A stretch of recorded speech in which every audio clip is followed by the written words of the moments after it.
विद्यालय के प्राध्यापकगण, जिनमें प्रमुख रूप से डॉक्टर पायल निलारे मैडम, जिनके ये सानिध्य में, जिनके देखरेख में ये कार्यक्रम संचालित है, professor Rajak sir, professor Siddharth sir, professor Dubey ji, professor Khan sir और हमारे सभी प्यारे बच्चों, प्रोफेसर पांडे सर और जो भी यहाँ पर उपस्थित है, विभिन्न क्लासों के बच्चे हैं और रेंडमली आते हैं, कोई इसमें बंधन नहीं रहता।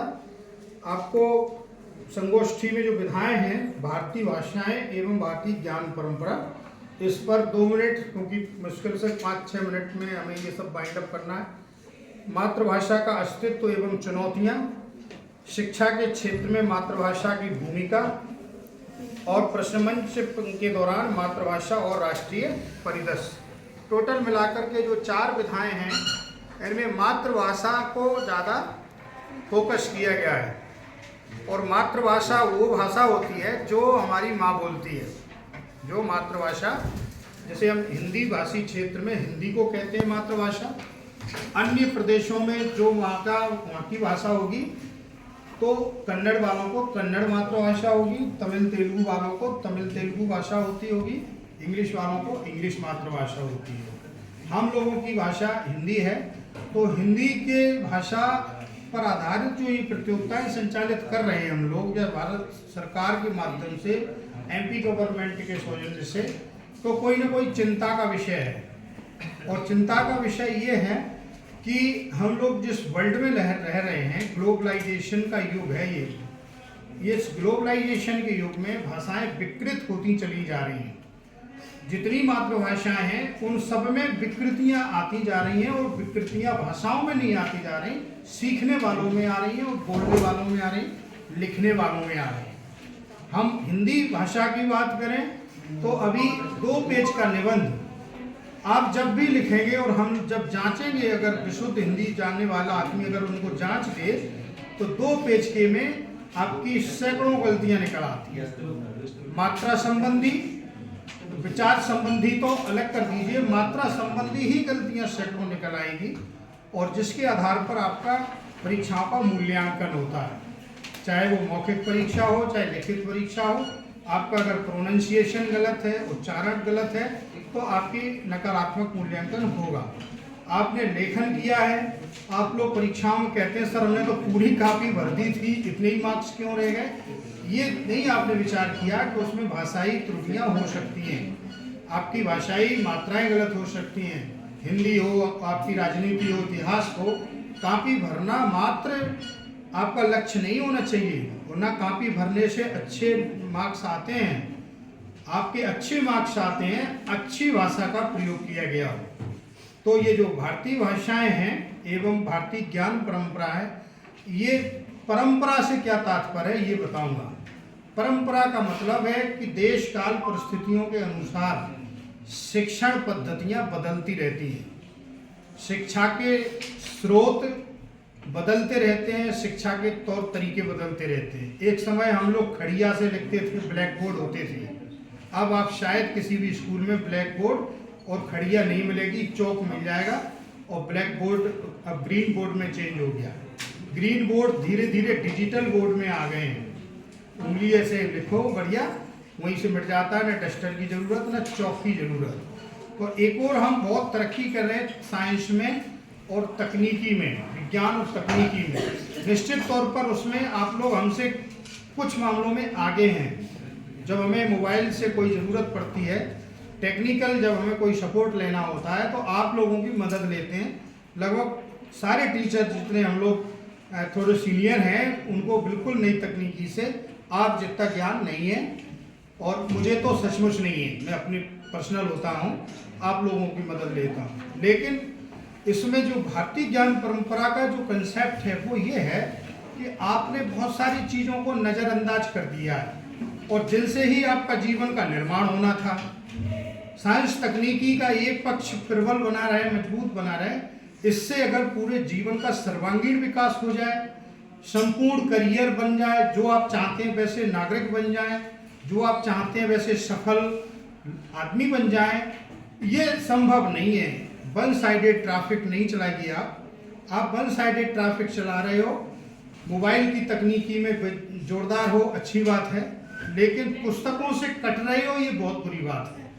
आपने जो पुस्तकों को त्यागा है या पुस्तकी दुनिया को अपनाया ही नहीं है आज तक, तो ये आपकी बहुत बड़ी कमजोरी है। और प्रतिस्पर्धा वाले युग में, कंपटीशन वाले युग में आप पुस्तकों को नज़रअंदाज कर रहे और ख्वाब देख रहे कि हम कलेक्टर बनेंगे, डिप्टी कलेक्टर बनेंगे, यूपीएससी में जाएंगे। तो यूपीएससी में जाओगे, ये भी बात सही है, और नहीं जा पाओगे, ये भी बात सही है। तो दोनों पहलुओं पर विचार करेंगे कि कब जा पाओगे और कब नहीं जा पाओगे। तब फिर उसमें ये बात पता चलेगी कि पुरानी जो परंपरा है हमारे पुरखों की, उसमें एक कंसेप्ट होता था कि पढ़ो और गुनो, पढ़ो और गुनो। तो पढ़ो कहाँ से? पुस्तकों से, और गुनो कहाँ से? दिमाग से। विज्ञान की छोटी किताबों में लिखा रहता है आओ करके सीखें, आओ इसका पता लगाएं। तो जब पुस्तकों में लिखी हुई बात को जब आप करके सीखते हैं, प्रैक्टिकल करते हैं, विज्ञान में ये लिखा रहता है, तब फिर जो है आपके ये प्रैक्टिकल जो मीथेन है और सारी जो लेबोरेटरी रहती है जूलॉजी, बॉटनी, फिजिक्स में, तब कहीं आपको सिद्ध होता है कि लिखी हुई विज्ञान में बातें अब सही हैं, क्योंकि आपने करके देख लिया। इसी तरह साहित्य की दुनिया, इतिहास की दुनिया, ऐसी कोई चीज़ नहीं है जो पुस्तकों में ना लिखी हो, और उन्हीं पुस्तकों में से आपके कंपटीशन के हिस्से बनते हैं। आपने सोचा पुस्तकों की क्या दुनिया है, क्या मतलब है, पूरा गूगल में भरा पड़ा है, ये भी बात सही है, परंतु गूगल का ज्ञान आपको कुछ भी नहीं दे सकता। आपको पुस्तकों की ओर लौटना पड़ेगा, पुस्तकों को खंगालना पड़ेगा, पुस्तकों को बहुत अच्छे से स्टडी करना पड़ेगी, उनकी सर्जरी करना पड़ेगी। अब अभी इतिहास की बात करें तो हर चीज का इतिहास है, हर चीज का इतिहास से मतलब आप जब प्रागैतिहासिक काल में जाते हो, पुराने जमाने में जाते हो, थोड़ा सुन लो, मैं 2-3 मिनट में ही एंड कर लूंगा, बातें तो आपको करना ही है, हम लोग बातें करने के लिए यहाँ बैठाए हैं, और आप अच्छे से तर्क करें, विवेक करें, बहस करें, इसके लिए तैयार भी कर रहे हैं। लेकिन जब कुछ बोला जाए तब थोड़ा सुन लिया करो।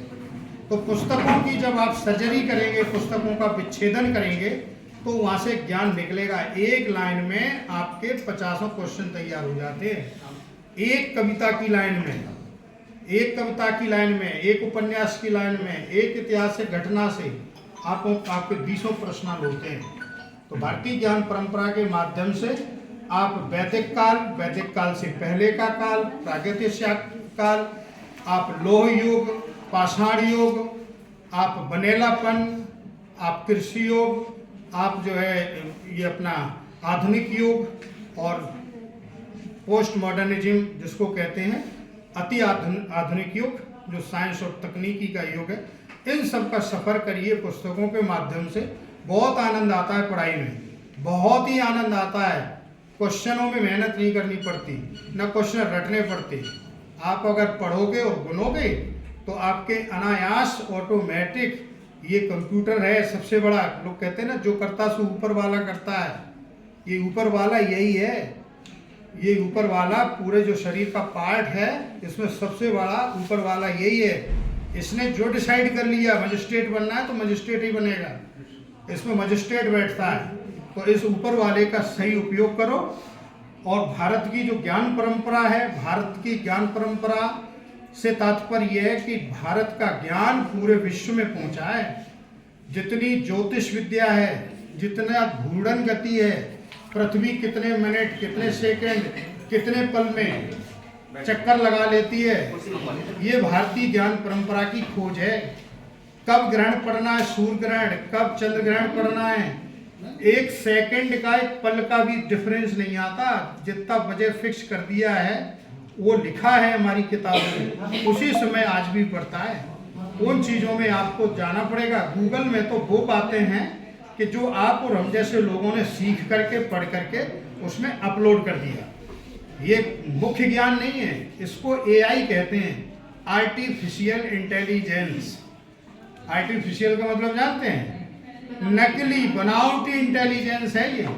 हमें आई की तरफ जाना है, ओरिजिनल इंटेलिजेंस की तरफ। आर्टिफिशियल इंटेलिजेंस अकेले से काम नहीं चल जाएगा। जो हमारे पास डिवाइसेज हैं जो हमारे बुद्धि से ही डेवलप हो रही हैं, वो एआई से जो है तैयार हुई हैं और हमें ओरिजिनल इंटेलिजेंस से बढ़ करके एआई तक आ गए हैं। तो एआई के चक्कर में ओरिजिनल इंटेलिजेंस को न खो, किताबों की ओर लौटो। हमारी भारतीय ज्ञान परंपरा में जिस विषय को टच कर दो उसी में अथाह भंडार भरा पड़ा हुआ है। गणित हो, फिजिक्स हो, केमिस्ट्री हो, हिंदी साहित्य, अंग्रेजी साहित्य, सब में ज्ञान का जो है भंडार है और पूरा का पूरा लवरेज है। उनका आप लोग फायदा उठाएं, देश और दुनिया की विभिन्न सेवाओं में जाएं। आपकी बहुत ज़रूरत है, पूरे देश को ज़रूरत है, दुनिया को ज़रूरत है। अगर आप सक्षम हैं तो सब जगह वेलकम है, अक्षम है तो आपका कहीं कोई वेलकम नहीं है। सारे पद, सारे फील्ड खाली भले ही पड़े रहें, अगर आप सक्षम नहीं हो तो आपको लिया नहीं जाएगा, और आप सक्षम हो तो आपको कोई रोक नहीं सकता। इसलिए अपने आप से प्यार करें, मस्त रहें, व्यस्त रहें, स्वस्थ रहें, और भारत की जो संपदा है, ज्ञान परंपरा है, उनके अंदर डूबें, पढ़ें और गुनें। इसी के साथ मुझे बुलाया, रजक जी को, पायल मैडम को, आयोजकों को बहुत बहुत धन्यवाद, शुक्रिया।